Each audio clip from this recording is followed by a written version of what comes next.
Bienvenue à tous dans Neutrality Studies. Aujourd'hui, nous recevons ma compatriote, l'avocate et analyste du comportement suisse, Marianne Volonté. Bienvenue, Marianne. Merci Pascal de m'avoir invité. Je suis vraiment ravie. Et je suis heureux que vous ayez accepté, car vous faites quelque chose de très intéressant dans votre travail quotidien. Vous avez créé un test d'analyse de la personnalité, cherchant à typifier les individus. J'aimerais parler avec vous du leadership européen, qui en ce moment est vraiment difficile à comprendre. Pourquoi ces personnes, en particulier au niveau de l'Union européenne, mais aussi en Allemagne, en France, en Italie, et ainsi de suite, se sont montrées si obéissantes envers les États-Unis? Quelles sont vos réflexions à partir de vos recherches et de votre expérience sur le manque actuel de leadership en Europe?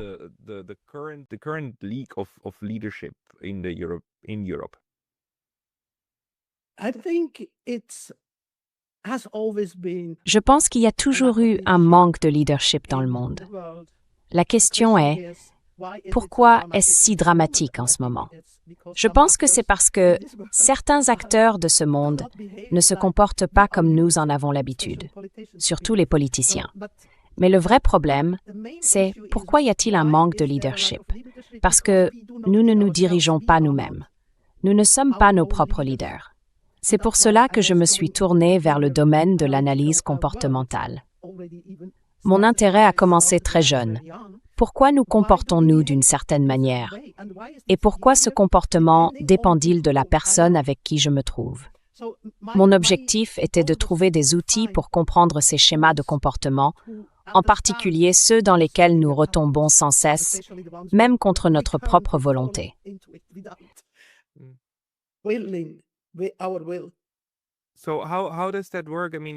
Alors, comment ça fonctionne?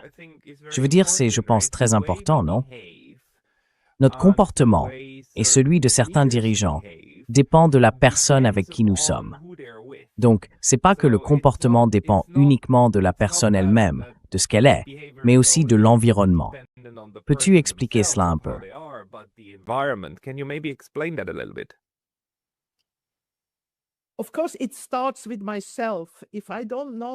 Bien sûr, tout commence par moi-même. Si je ne me connais pas, je dépends automatiquement de la dynamique avec les autres. Car si je ne me connais pas, je ne peux pas gérer consciemment mon comportement, ni ce que je veux ou ne veux pas vraiment, les décisions que je prends.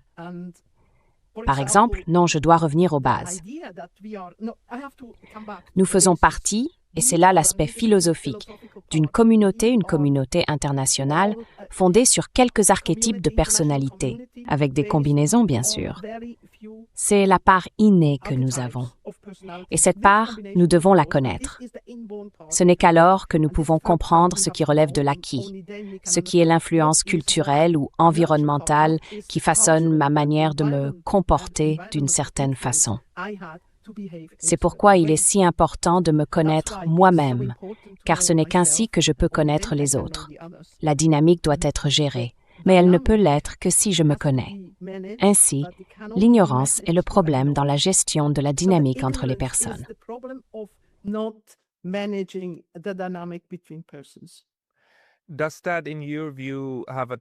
Selon vous, est-ce que cela a un impact sur la politique? Je veux dire, d'un côté, je vois clairement à quel point cette recherche est très importante pour les organisations, n'est-ce pas? Parce que les organisations vivent grâce aux individus qui les composent et à la manière dont ils travaillent ensemble. J'ai parlé à d'autres personnes comme Friedrich Glassel, qui a développé son célèbre modèle de gestion des conflits au sein des organisations. Et ce modèle peut et doit également être appliqué à la politique internationale. Mais lorsque nous prenons votre modèle du comportement humain et que nous le relions à la question politique, comment, dans un pays comme la Suisse, forte de 9 millions d'habitants, ou dans l'Union européenne, qui compte maintenant quoi, 350 ou 400 millions de personnes, lorsque nous l'appliquons au niveau politique, quel est l'impact de ces différents traits de caractère et de ces personnalités?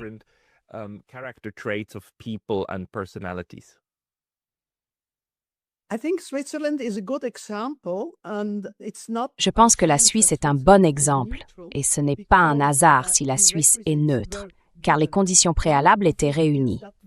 L'une d'elles est que nous sommes un petit pays, donc par nature, nous n'avons pas de fantasme hégémonique de conquête du monde. C'est une chose.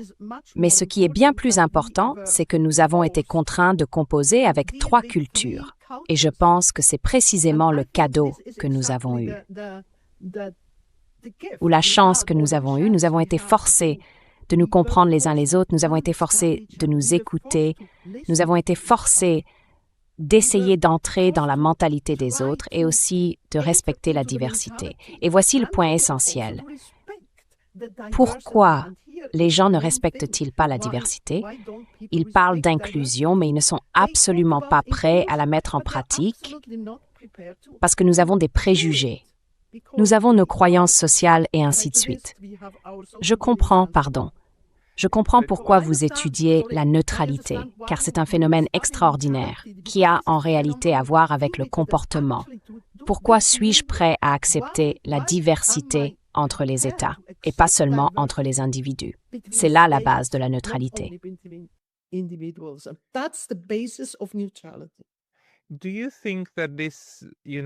Pensez-vous que cela, l'état d'esprit des gens et leur manière d'aborder le monde, influence réellement la façon dont leur pays fonctionne?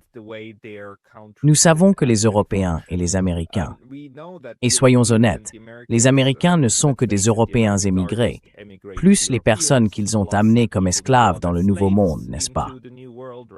Alors, cette culture occidentale est-elle importante? La manière dont ces pays se comportent et s'attendent, par exemple, à ce que tout le monde agisse comme eux, n'est-ce pas? C'est comme une croyance fondamentale. Nos valeurs et notre façon de gérer le monde international sont celles que tout le monde devrait adopter, aussi bien à l'échelle internationale que locale. Selon vous, est-ce lié à la personnalité ou bien aux caractéristiques des personnes qui dirigent ces pays?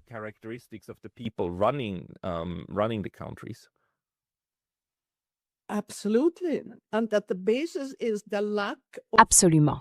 Et à la base de tout cela, il y a le manque de conscience que chacun est différent et que chacun possède des qualités. L'idée selon laquelle nous devons apprendre aux autres comment vivre vient de l'ignorance de leurs valeurs et de tout ce que nous pourrions apprendre d'eux. Et cela commence dans les familles où nous pensons devoir dire à nos enfants quoi dire, quoi manger, avec qui être, et ainsi de suite. Comment pouvons-nous croire que nous savons des autres?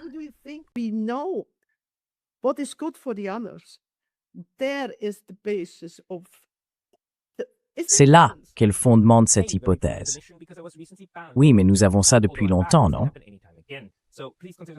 Je veux dire, si l'on pense aux discussions ou aux représentations du 19e et du début du 20e siècle sur le fardeau de l'homme blanc, censé apprendre au reste du monde comment se comporter et comment faire partie du monde civilisé, ces expressions étaient encore, il y a seulement quelques décennies, parfaitement acceptables, n'est-ce pas? Ce n'est que récemment que nous avons commencé à comprendre que c'était peut-être un peu condescendant. Mais cette prise de conscience n'a même pas encore touché tout le monde. D'où cela vient-il?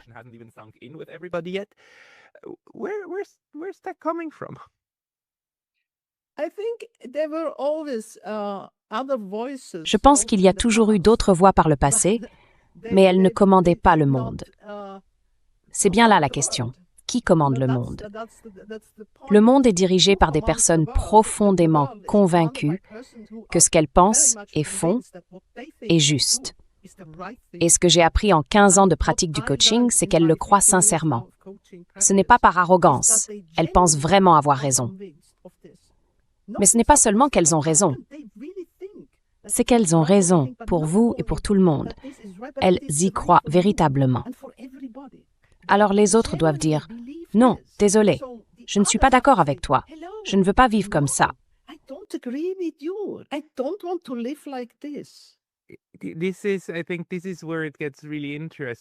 Je pense que c'est là que les choses deviennent vraiment intéressantes. Quel type de personnalité parvient au sommet? Il existe une théorie, ou plutôt des recherches à ce sujet. Je ne les ai pas lues moi-même, mais j'ai entendu parler d'études qui s'intéressent à la psychopathie. Des personnes qui sont des psychopathes cliniques, dépourvus d'empathie et présentant des traits de caractère marqués de psychopathie. Et ces personnes, de manière disproportionnée, accèdent à des postes de direction. Car pour réussir dans un environnement d'entreprise ou hautement compétitif, ces traits vous font simplement avancer plus vite. C'est un avantage d'être un coup bas. Si vous êtes capable de trahir un ami pour obtenir le poste suivant dans l'entreprise, alors vous obtiendrez ce poste et l'ancien ami, non. Donc, est-ce quelque chose que vous pouvez approfondir avec vos recherches? Comment ces types de caractères ou de personnalités influencent qui atteint le sommet de la pyramide?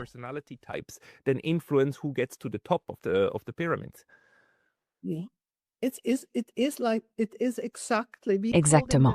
Nous les appelons les performants, car ce sont des personnalités innées qui s'efforcent d'atteindre des objectifs. Ils doivent être parfaits, et ainsi de suite. Ce sont les bâtisseurs de carrière. Ils dominent l'industrie, l'économie, et ainsi de suite. Le fait est que, comme je l'ai dit, je ne l'aurais pas cru. Le problème, c'est que la psychologie classique dit « Oh, ils ont un trouble mental ». Ce ne sont pas des nazis ni quoi que ce soit de ce genre, ni cliniquement quelque chose, je ne sais pas.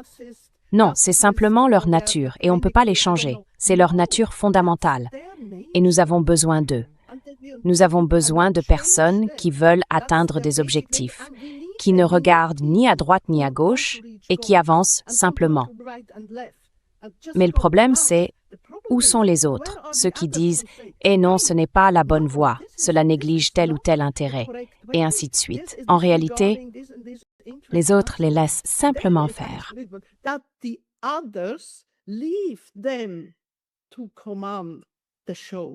Alors, combien de types de personnalités de base existent-ils selon votre modèle et vos recherches? Nous avons les performants, ceux qui veulent vraiment atteindre le sommet, quoi qu'il arrive.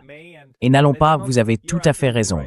C'est une mauvaise habitude de tout pathologiser, car alors tout devient une maladie qu'il faut guérir.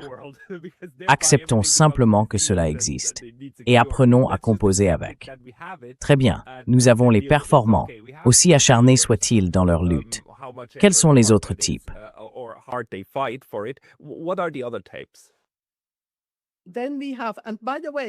Ensuite, nous avons, et d'ailleurs la base des 5 types provient des 5 motifs d'empreinte digitale, connus depuis la fin du 19e siècle.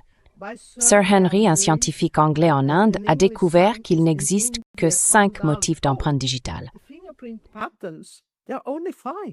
Vraiment? Et c'est bien le cas. Nous le savons grâce aux services de police et au département de médecine légale du monde entier. Depuis plus de 100 ans, nous savons que les empreintes digitales ne changent pas. C'est pourquoi il est devenu possible de déduire certains comportements à partir de ces 5 motifs. Nous avons donc 5 motifs et 5 types de personnalités ou profils. L'un est le conciliant, un autre le performant, puis viennent le médiateur, l'enthousiaste et le défenseur. Ils sont totalement différents. 3 de ces 5 profils sont principalement guidés par l'émotion. Bien sûr, pas uniquement, tout le monde a du courage, mais leurs actions et comportements sont surtout dictés par leurs émotions. Les 2 autres sont davantage guidés par l'intellect ou le mental.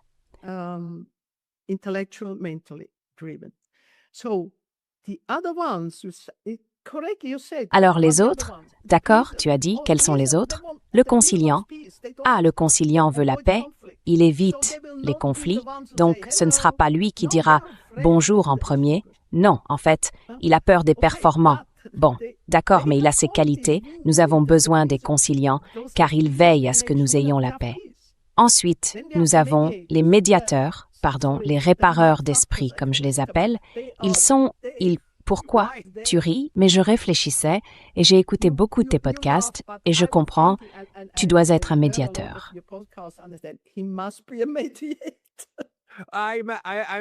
Je suis quelqu'un qui veut faire plaisir. Je ne supporte pas la dissonance. Vraiment, je ne peux pas. Cela me rend physiquement malade. Très important, Pascal. Il y a 26 combinaisons possibles de ces 5. 26. Imagine ça.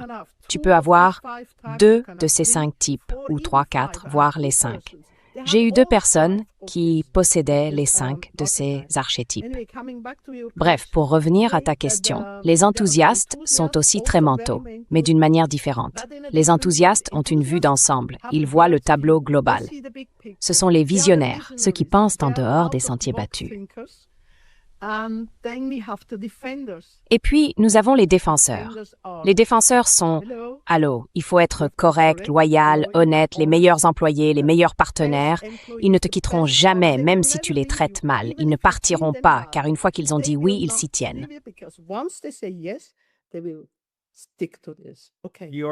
Ce sont des partisans fidèles. Quoi qu'il arrive, ils seront à tes côtés jusqu'à la fin amère.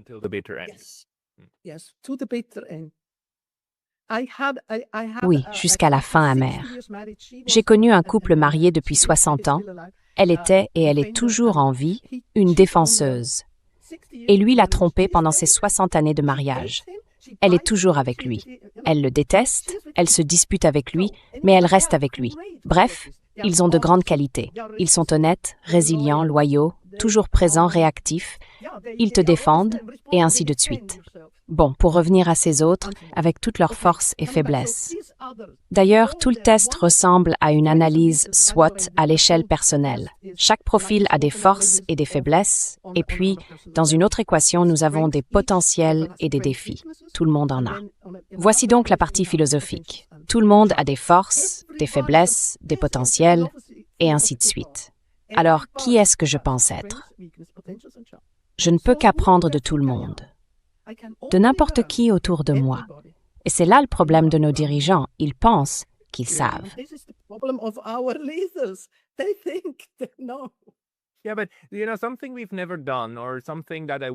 Oui, mais quelque chose que nous n'avons jamais fait ou dont je ne serais pas au courant, c'est que des organisations ou même des instances politiques essayent d'intégrer la connaissance des différents types de personnalités dans leur structure. Nous n'avons pas de manuel de bonnes pratiques sur la meilleure façon de combiner les types de personnalités pour obtenir une organisation réussie ou un État prospère, n'est-ce pas? Nous vivons encore, même dans les démocraties, dans un monde où les forts l'emportent sur les faibles, n'est-ce pas? Que ce soit lors d'une élection ou, tu sais, au Parlement, selon qui est le meilleur pour créer des majorités, et ainsi de suite.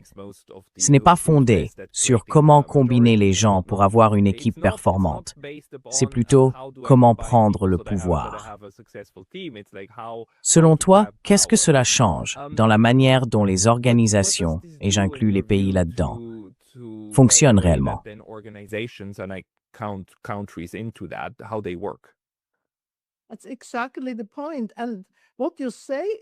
C'est exactement le point. Et ce que tu dis est juste.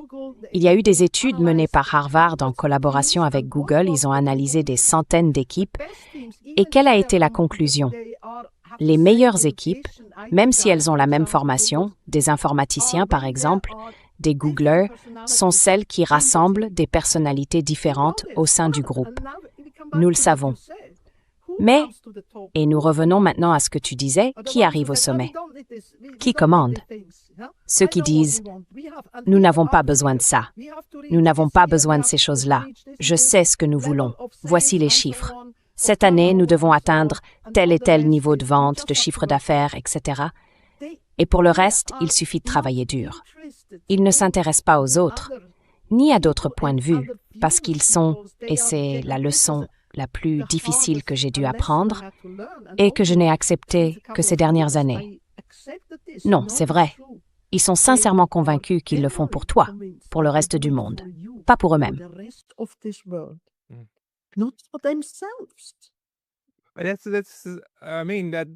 Je veux dire, c'est une question que je me pose depuis longtemps. Est-ce que ces gens croient vraiment à ce qu'ils disent? Croient-ils vraiment que leur approche est la bonne, et la seule bonne? Et tu dis que oui, ils y croient. Des personnes comme Donald Trump, Ursula von der Leyen, Emmanuel Macron, ils sont absolument sûrs d'eux. absolutely sure of themselves.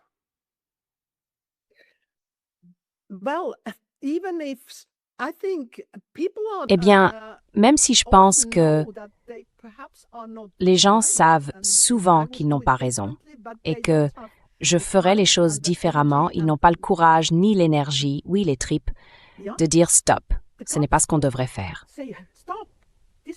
Tu veux dire les dirigeants eux-mêmes, ils dépendent, c'est comme une chaîne, ils dépendent de ce mécanisme, ils dépendent de leur poste, ils ont une famille, ils doivent payer les factures tous les jours, ils ont besoin de revenus, et à la fin du mois, ils ont besoin d'un salaire. Tu veux dire les personnes qui réussissent ou bien les gens qui les entourent? Les autres, ceux qui ne disent pas « Arrêtez, nous devrions faire autrement ». Écoutons cette personne ou cet autre. Analysons cela objectivement, comme un médiateur. Regardons bien, quelque chose ne va pas ici. Pourquoi faisons-nous la guerre alors que nous sommes économiquement en faillite? Quelle est la logique là-dedans? Nous n'avons pas d'argent à investir dans les écoles, la santé, l'industrie, mais d'une manière ou d'une autre, nous avons de l'argent pour aller faire la guerre.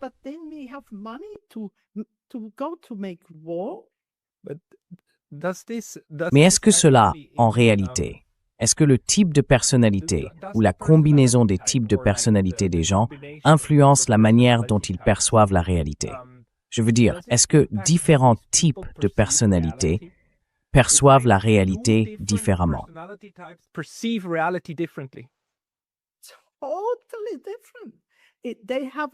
Totalement différent. Ils ont une approche totalement différente. Comme je l'ai dit, le médiateur, avant d'avoir tout analysé, réfléchi aux résultats et médité dessus, ne parle pas et n'agit pas. En revanche, les performants, ouah, voilà où je veux aller et j'y vais.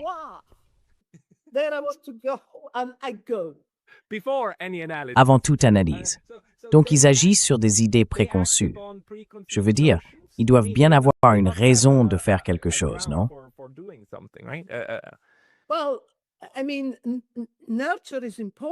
Eh bien, je veux dire, l'éducation est importante. La façon dont ils grandissent, leur mentalité, tu vois, un Suisse est différent d'un Américain. En général, tout entre en jeu. Mais la base, c'est l'état d'esprit et la manière dont il influence le comportement. Et comme tu le dis justement, ils ne réfléchissent pas, ils agissent. Bien sûr qu'ils réfléchissent, mais tout est orienté vers ou lié à leur objectif. Nous devons être les premiers et nous devons le rester.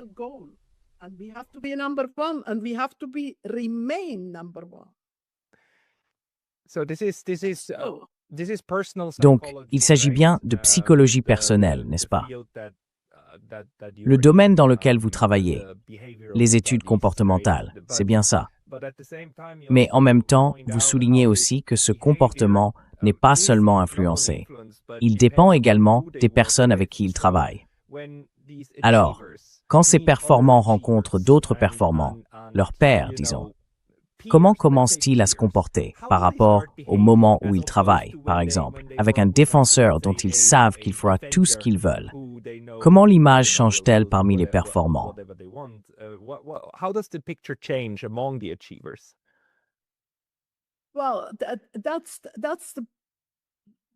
Eh bien, c'est là le point crucial. Les performants sont simplement transactionnels, commerciaux. Ils disent « D'accord, si je suis numéro 1 et que tu dis « Vouloir être numéro 1, très bien, quel accord devons-nous conclure? Que m'offres-tu » et ainsi de suite. Tout cela se situe donc sur un plan matériel, commercial, faire des affaires, rester à cette position. Et comme l'a dit Alex Kreiner, que je trouve aussi très intelligent, l'économie commande le monde. Donc, tout tourne autour de l'argent qui au final influence tout le monde parce que j'ai besoin d'un emploi, je dois payer les factures et ainsi de suite. Mais ce que tu dis est important, c'est au niveau individuel, mais cela a un reflet collectif. Cela se répercute sur la collectivité. Et là, nous revenons à la neutralité à la Suisse. Nous devons comprendre ce que veut la partie francophone et comment elle perçoit les choses.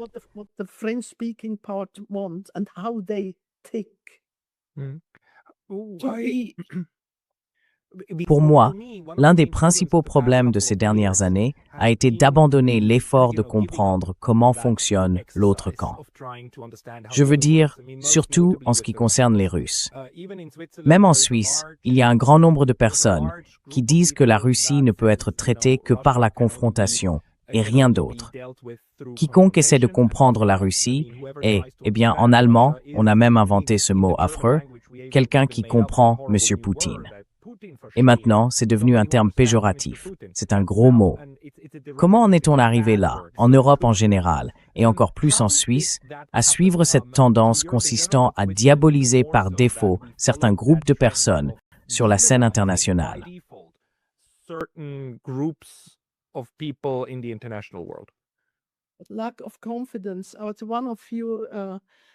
Manque de confiance. L'une des personnes que vous avez interviewées a dit que c'était un manque de confiance. C'est parce que, comme je l'ai déjà dit, l'Europe est en faillite, vous êtes techniquement en faillite. Alors comment puis-je me sentir bien? Comment puis-je être constructif si je n'ai pas confiance en moi? Et c'est nous qui avons fait cela, nous tous, toute la communauté. Bien sûr, il y a les décideurs. Mais je me souviens que dans les années 1990, lorsque je faisais mon MBA à Zurich, nous avions des professeurs allemands qui venaient et nous, les étudiants, disions « Oh, n'est-ce pas un peu dangereux d'exporter notre savoir-faire technique vers l'Est ?» Et ils répondaient « Pff, des performants, pff, ils sont capables de rien d'autre que de copier des choses. »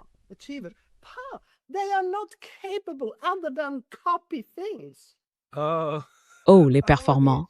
Eux aussi sont sur leur grand cheval. Je veux dire, personne ne peut nous égaler. Ils sont sincèrement convaincus d'avoir raison, d'être les meilleurs et que le monde a besoin d'eux. Ils y croient vraiment. Et seuls nous, conciliateurs, enthousiastes, médiateurs et défenseurs, pouvons les arrêter et leur dire « Bonjour, il existe d'autres valeurs dans ce monde. Investissons dans des choses réelles, pas dans la guerre. »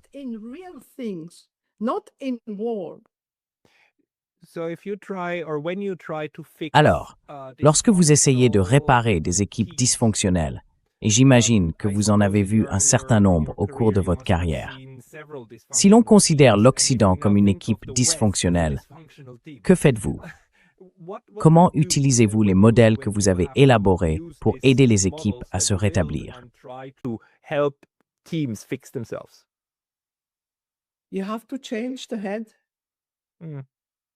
Il faut changer la direction.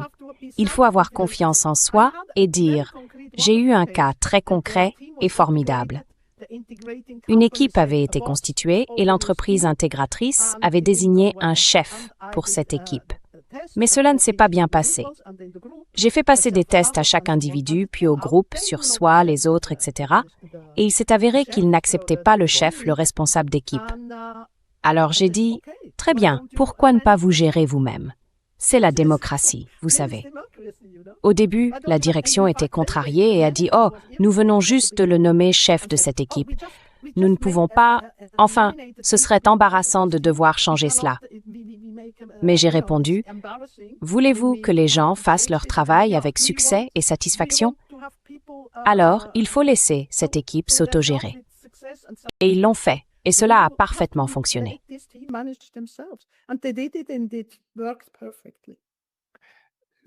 Alors, l'équipe a ensuite remplacé le patron.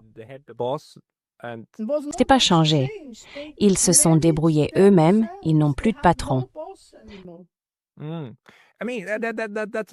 Je veux dire, c'est très encourageant parce que, vous savez, je ne cesse de dire à mes étudiants, nous sommes une planète de 8 milliards d'habitants et nous n'avons personne au-dessus de nous pour nous dire quoi faire, n'est-ce pas? Nous sommes condamnés à l'autogestion, à moins d'être religieux ou, vous savez, de croire aux extraterrestres. Mais cela mis à part, nous sommes condamnés à l'autogestion. Alors, selon vous, comment un collectif comme la Suisse devrait-il corriger ces, disons, angles morts et zones d'ombre? Je veux dire, tout ne fonctionne pas et tout n'est pas mauvais en Suisse. Mais nous avons, surtout en matière de guerre et de paix, beaucoup de travail à faire, comme le reste de l'Europe. Comment utiliser une approche d'autogestion pour corriger ces attitudes très négatives envers le reste du monde?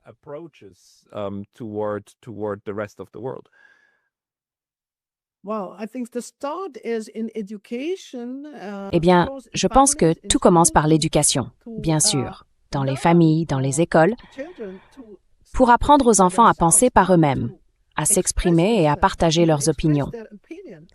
Et cela n'arrive pas souvent, car on leur dit quoi faire. Tu ferais mieux d'écouter, sinon il y aura des sanctions. C'est le système classique.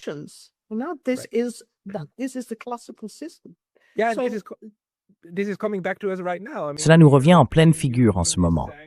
Je veux dire, l'Union européenne sanctionne ses propres citoyens vivant dans l'Ugamare, en leur disant qu'il s'agit d'une mesure disciplinaire. Vous n'avez rien fait d'illégal, nous sommes simplement là pour vous discipliner. C'est donc exactement ce type d'état d'esprit. En réalité, un état d'esprit autoritaire, n'est-ce pas? J'ai raison, vous avez tort, et je vous punirai jusqu'à ce que vous fassiez ce que je dis. Ou bien de me quitter ta communauté d'une manière ou d'une autre.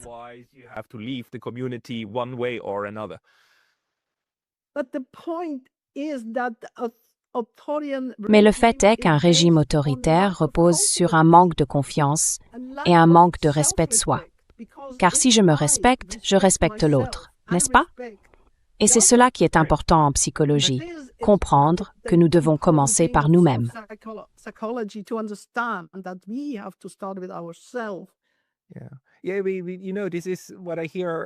Oui, tu sais, c'est ce que j'entends aussi d'autres personnes sur ma chaîne, non? L'un des principaux problèmes, c'est que l'Occident et nos sociétés en ce moment manquent profondément de confiance en elles. Je veux dire, une société sûre d'elle, Jacques Pau le répète souvent, n'a pas besoin d'interdire des médias comme Russia Today ou Sputnik. Elle dirait simplement, très bien, qu'ils lisent ça, ça ne me dérange pas. Pendant la guerre froide, les journaux soviétiques n'étaient pas du tout interdits. On pouvait les acheter à la gare centrale de Berne et à celle de Zurich. Ils étaient là. Mais aujourd'hui, nous vivons une période de très grande insécurité intérieure, n'est-ce pas? Pas seulement une menace extérieure, mais une insécurité qui vient de l'intérieur. Est-ce que c'est l'un des problèmes?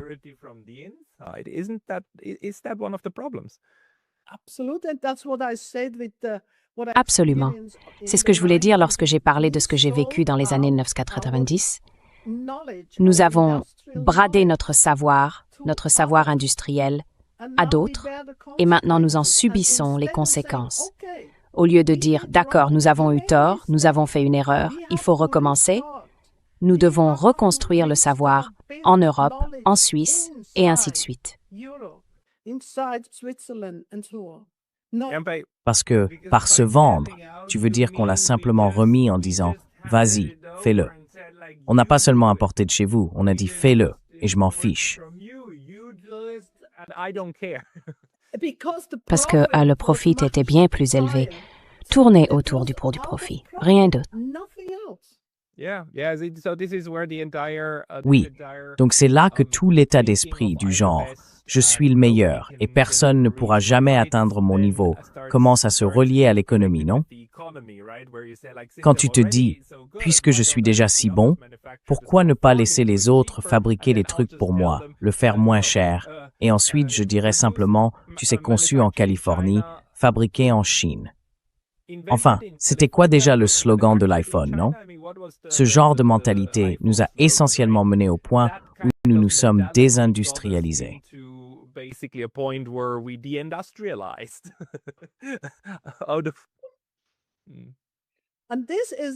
Et pour moi, c'est une leçon magnifique, à l'échelle mondiale, internationale, sur la façon dont l'arrogance peut mener à l'autodestruction.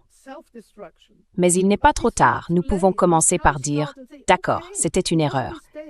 Par empressement à gagner plus d'argent, et ainsi de suite, nous avons fait cela. D'accord, tout le monde fait des erreurs. Alors commençons à investir dans des choses réelles. Parlons aux enfants, aux jeunes, aux adolescents, aux étudiants. Et que vous?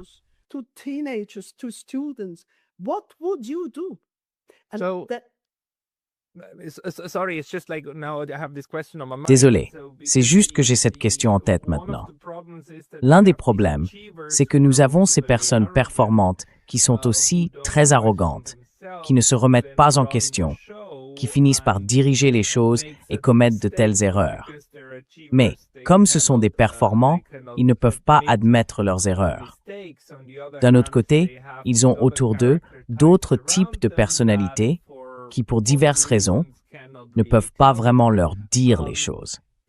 Est-ce que les performants ont réellement... Enfin, est-ce que c'est l'un de leurs traits caractéristiques de chercher à faire sentir aux autres qu'ils sont stupides ou incompétents? Est-ce que cela en fait partie? Ou comment se fait-il que les performants aillent si loin alors que les autres restent simplement silencieux?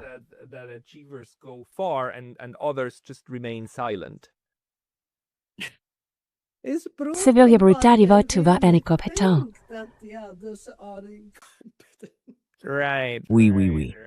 Mais est-ce qu'ils essayent vraiment de les faire se sentir incompétents? Je veux dire, toute cette question de, tu sais, manipulation psychologique. Non, c'est non. C'est simplement comme ça pour eux. Comme je l'ai dit, ils sont vraiment convaincus que le monde a besoin d'eux, que la famille a besoin d'eux, que l'entreprise a besoin d'eux, vraiment. Donc la responsabilité, et il faut arrêter de dire « Oh, c'est un narcissique, c'est un je sais pas quoi, borderline », et tous ces diagnostics ne font que nuire à la société et propager la négativité. Non, il faut se demander, pourquoi est-ce que je ne me lève pas? Pourquoi est-ce que je ne partage pas mon opinion? C'est ça la vraie question à se poser.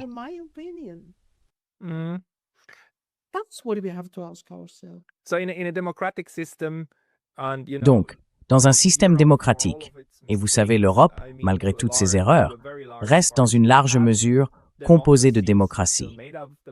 Elle est encore formée de démocratie.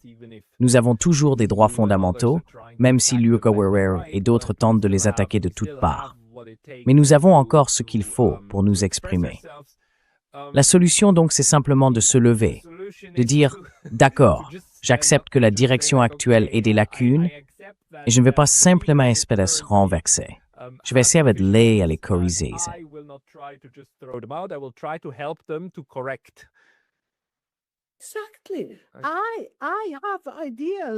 Exactement. J'ai des idées, j'ai des perceptions, j'ai des points de vue, mais je dois les exprimer.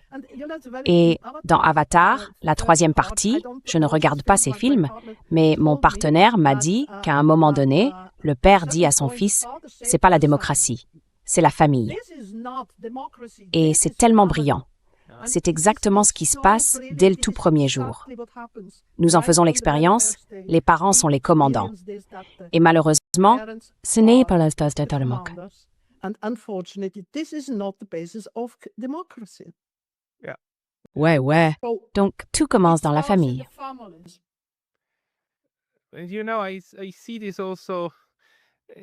Tu sais, moi aussi je le remarque. C'est très culturel, la façon dont ils nous façonnent. Je veux dire, en général, quand tu vois un groupe de Suisses essayer de prendre une décision, ils se mettent très vite à voter. Voici les options. Que fait-on? Et ensuite, la majorité tranche. Ailleurs, on observe d'autres mécanismes de prise de décision. Mais l'idée de voter pour décider, de simplement suivre la règle de la majorité, est-ce quelque chose qui aide en soi? Ou est-ce simplement la manière dont les Suisses ont tendance à aborder les questions de ce qu'il faut faire?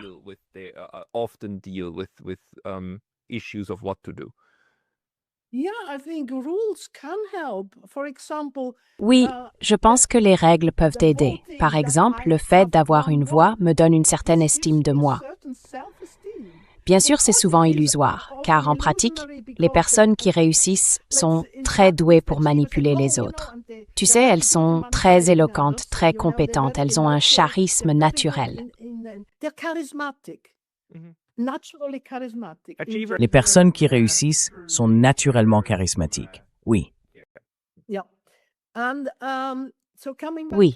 Donc, pour revenir à la raison pour laquelle la Suisse est toujours une démocratie, c'est parce que nous en avons 7. Par exemple, c'est une bonne illustration du principe. Nous avons 7 conseillers fédéraux. Nous n'avons pas de spectacle dirigé par un seul homme ou une seule femme, non. Nous en avons 7. Cela oblige donc, institutionnellement, le gouvernement national, à dialoguer, à écouter les autres.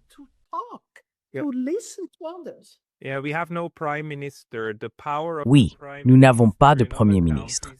Le pouvoir du Premier ministre, comme on le connaît dans d'autres pays, est réparti en Suisse entre 7 ministres, et ils sont tous égaux. En fait, il faut que 4 d'entre eux sur 7 soient d'accord pour que le gouvernement prenne une décision. Donc, pour résoudre le problème du pouvoir concentré entre les mains d'un seul homme ou d'une seule femme, ce serait un modèle. Diviser le poste de Premier ministre en 7 ou 10 personnes. Pourquoi pas? Et dans les familles aussi, nous devrions avoir un vote pour les enfants. C'est mon idée, vous savez. Oui. D'accord. Je dois te raconter une anecdote tirée de mon expérience d'enseignement, parce qu'elle va de pair avec l'idée d'éducation et de maturité, de responsabilité. Tu vois? J'enseigne ou j'enseignais des cours de licence sur la politique européenne. Et dans chacun d'eux, je consacrais une séance complète de 90 minutes à la démocratie directe et à son fonctionnement en Suisse. J'explique les différents outils, les référendums, etc. Et le fait que nous allons voter 4 fois par an sur 3 ou 4 sujets et que nous décidons de tout. Et mes étudiants disent généralement tous « Oh, comme c'est bien, c'est très bien ». Je veux dire, c'est agréable que tout le monde puisse voter sur les lois et sur les modifications constitutionnelles 4 fois par an. C'est tout de même beaucoup de pouvoir donné à l'individu, non? Et ensuite, je leur demande de voter pour savoir s'ils aimeraient que ce système soit mis en place dans leur propre pays, où ils pourraient voter aussi souvent.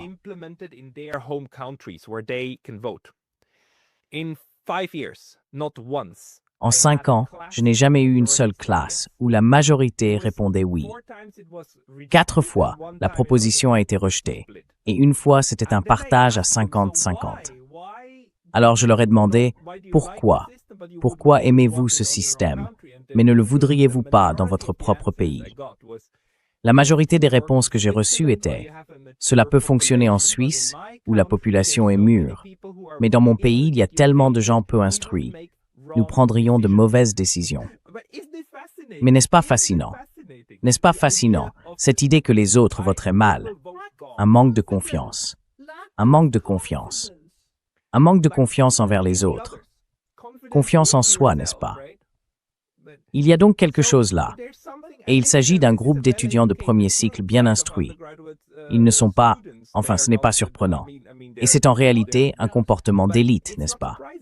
Pensez, moi, je sais, mais je ne fais pas confiance aux autres pour savoir aussi bien.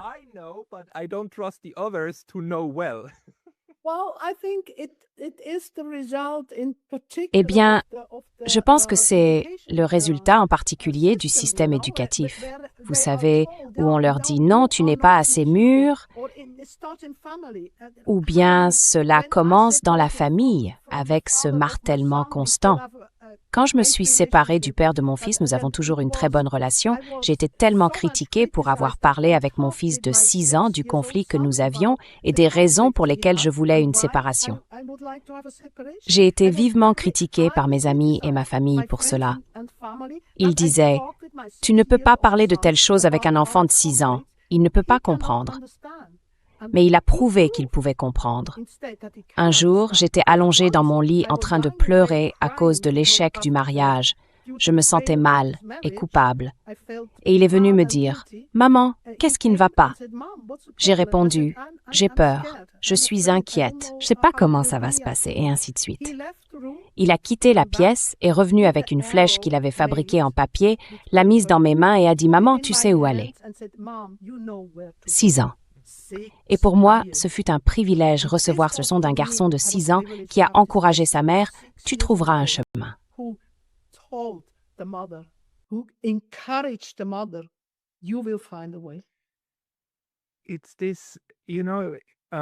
C'est ça, tu vois. Croire que nous seuls savons ce qui est le mieux. Je veux dire, d'une certaine manière, nous sommes condamnés à faire cela, non? parce que nous pouvons tout remettre en question, mais nous devons croire que nous avons au moins une certaine prise sur la réalité, non? Nous sommes condamnés à nos propres convictions. Une fois qu'on a une conviction, on ne peut pas constamment douter de soi. Sinon, on s'effondre complètement. Mais d'un autre côté, l'idée que les autres puissent aussi avoir raison, que ce soit pas seulement noir ou blanc, c'est aussi très important.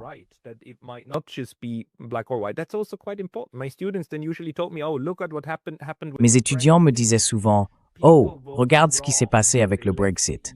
Les gens ont mal voté, ils ont quitté l'UMR. » Et moi, je répondais, « Eh bien, laissons le temps faire son œuvre. » Et plus le temps passe, moins ça semble être une si mauvaise décision, n'est-ce pas? C'est juste que je ne sais pas comment gérer ce problème fondamental. D'un côté, nous devons avoir certaines convictions, et de l'autre, il faut assez d'humilité pour dire « D'accord, très bien, peut-être que les autres n'ont pas tort non plus. »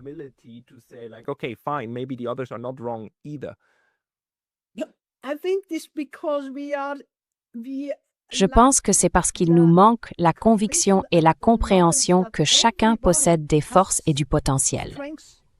Car si nous en prenions vraiment conscience, nous tiendrions automatiquement compte des opinions des autres.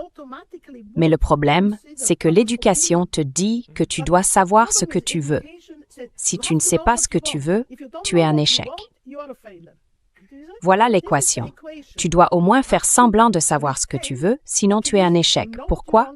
Nous sommes tous si différents. Nous avons tant de valeurs. Je vais te donner un autre exemple. J'étais à l'université.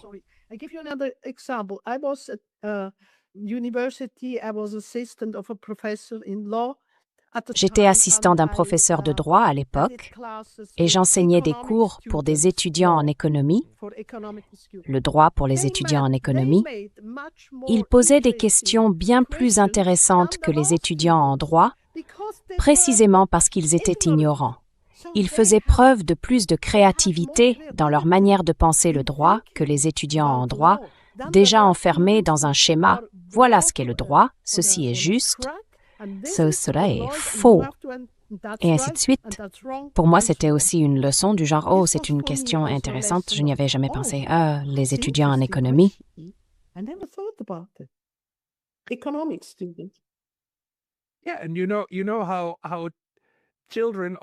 Oui, et tu sais, les enfants posent souvent les meilleures questions, parce que ce sont de vraies questions, tu vois?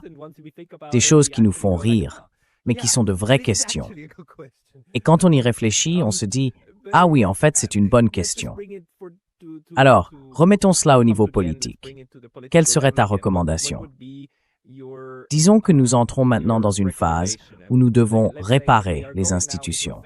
Nous devons réformer les Nations Unies, réparer ou peut-être remplacer l'Union européenne, assurer la sécurité sur le continent européen, car nous n'avons pas de sécurité. Quelle serait, disons, une politique concrète que tu penses devoir être mise en œuvre pour répondre à ce besoin d'équilibrer ces différentes personnalités?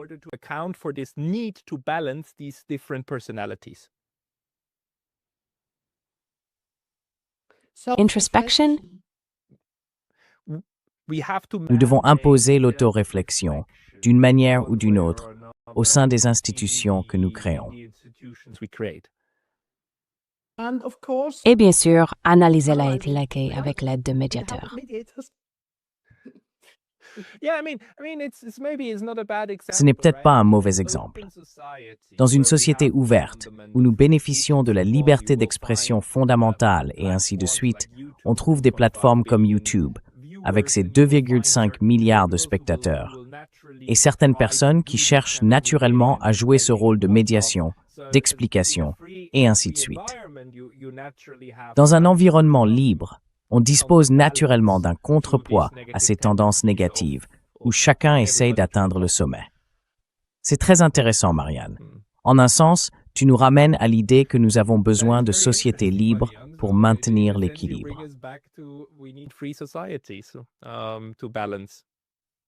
Eh bien, nous ne pouvons être libres que si nous savons qui nous sommes. Ouais. Et voilà le point. Revenir aux racines, à mes racines. Qui suis-je? N'est-ce pas fascinant que nous ayons cette « qui suis-je » c'est celle que mes parents disent. N'est-ce pas fascinant que nous ayons ces discussions depuis 2400 ans et que certaines personnes disent encore « Ah, la philosophie ne sert à rien ». Tout ramène à cela. Je suis tout à fait d'accord. On le trouve dans La République de Platon et dans d'autres écrits également. Marianne, si les gens veulent te trouver, toi et ton travail, où devraient-ils aller?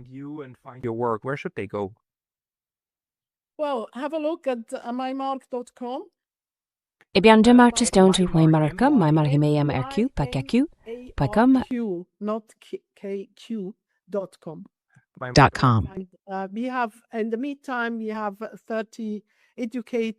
En attendant, nous en avons 30 certifiés.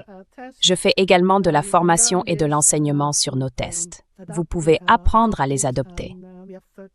Nous avons maintenant 30 consultants MyMarc certifiés et nous sommes présents à l'international. Je suis récemment allé à Singapour pour certifier mes consultants et je suis heureux de pouvoir étendre nos activités. Je retournerai bientôt en Asie. D'ailleurs, j'étais au Japon dans les années 90. C'était une expérience très intéressante. Je serai en Asie en mars et je trouve que le monde est vraiment fascinant. Nous pouvons apprendre chaque jour et c'est ce qui rend la vie formidable.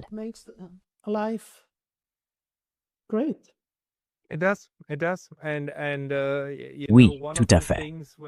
Et, vous savez, l'une des choses que l'on constate quand on fait ce genre de conseils en entreprise, c'est aussi ce que j'ai réalisé avec des personnes comme M. Glasl, c'est que si vous avez un modèle qui fonctionne et qui aide réellement les entreprises et qu'elles vous engagent, puis que d'autres vous engagent à leur tour pour cette raison, c'est en quelque sorte une preuve de réussite, un saut de succès.